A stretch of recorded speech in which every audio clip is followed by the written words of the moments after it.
In this video, we'll explain how to do maintenance on hot water kettle.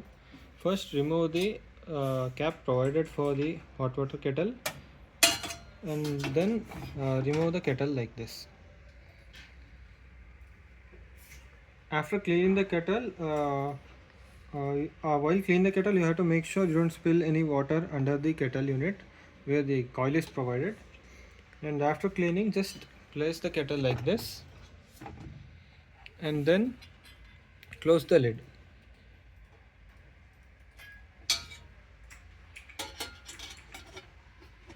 After closing the lid, make sure the two hoses provided for refilling the kettle and also the to remove the hot water. There are two hoses provided. Make sure they are inside the kettle. There is a mark provided for reference, and also the thermistor for temperature reading.